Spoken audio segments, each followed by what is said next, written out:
నేను ఒక ముఖ్యమైన అంశం మీ ముందర మాట్లాడాలనుకున్నాను. ఎంత అయింది అని అడిగా. 30,000 అయింది అన్నారు. ఇప్పుడు ఖర్చు ఎంత అయింది అని అడిగా. అడిగితే నేను చెప్పానంటే ఆయన డిస్క్వాలిఫై అవుతాడు. ఇది మా 13, 14 ఎలక్షన్ 1962 నుంచి ప్రతి ఎలక్షన్ పోటీ చేస్తున్నాం. 18,000 రూపాయలు అయింది. ఎంత? 18,000 రూపాయలు. ఇప్పుడు ఖర్చు ఎంత అవుతా ఉంది ఒక ఎలక్షన్కి ఎమ్మెల్యే పోటీ చేయాలంటే? ఒకసారి బాగా ఆలోచన చేసుకోవాల్సిన అవసరం ఉంది. నాయకులుగా నేను ఒక ముఖ్యమైన అంశం మీ ముందర మాట్లాడాలనుకున్నాను. మూలారెడ్డి గురించి కాదు, జనరల్గా. ఇప్పుడే అడిగా, మూలారెడ్డి గారు ఫస్ట్ టైం ఎప్పుడు పోటీ చేశారు అని. 1983లో అని. ఖర్చు ఎంత అయింది అని అడిగా. 30,000 అయింది అన్నారు. ఇప్పుడు ఖర్చు ఎంత అయింది అని అడిగా. అడిగితే నేను చెప్పానంటే ఆయన డిస్క్వాలిఫై అవుతాడు. ఇది ఒక్కసారి ఆలోచన చేసుకోవాలి. రాజకీయాల్లో ఉన్నప్పుడు నేను కూడా ఇది మా 13, 14 ఎలక్షన్ 1962 నుంచి ప్రతి ఎలక్షన్ పోటీ చేస్తున్నాం.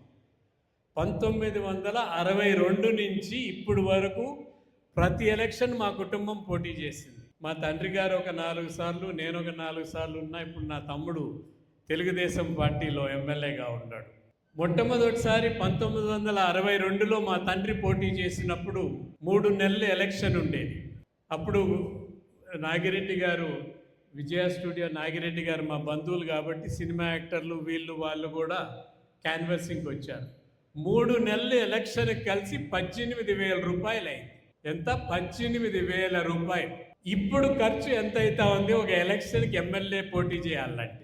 ఒకసారి బాగా ఆలోచన చేసుకోవాల్సిన అవసరం ఉంది. నాయకులు కానీ, నేను మొట్టమొదటిసారి ఎలక్షన్ నిలబడినప్పుడు నాకున్న బూతుల్లో 1989లో నాకున్న బూతుల్లో 60% మంది డబ్బు తీసుకోలేదు. బూత్ నాయకులు, గ్రామ నాయకులు మేము పెట్టుకుంటాంలే అని. మనం బూత్కి ఎంత ఇచ్చేటప్పుడు 1,500, 1,200 ఇచ్చేది ఒక బూత్కి. ఇప్పుడు ఓటర్కే 2,000 మినిమం. ఈ డబ్బు తీసుకున్న మీది తప్పు కాదు, ఓటర్ది తప్పు కాదు, ఇస్తున్న నాయకులదే తప్పు. ఒకసారి డబ్బు తీసుకున్న తర్వాత మీ ఓటుకు విలువ ఉందా అనేది ఒకసారి ఆలోచన చేసుకోవాలి ఓటర్లు కూడా. అంటే పోనీ చదువు రాని వాళ్ళు, కూలికి పోయేవాళ్ళు డబ్బు తీసుకున్నారంటే సరే. బాగా చదువుకున్న వాళ్ళు, 1,00,000 రూపాయలు జీతం వచ్చే వాళ్ళు కూడా డబ్బు తీసుకుంటున్నారు. అది అడిగి తీసుకుంటున్నారు. నాకు పోస్టల్ బ్యాలెట్ మీ చేతికి ఇస్తాను, ఇంకా కొంచెం ఎక్కువ ఇవ్వండి అని అడుగుతున్నారు. ఇది ఎంతవరకు సమంజసము అనేది ఒక్కసారి ఆలోచన చేసుకోవాలి.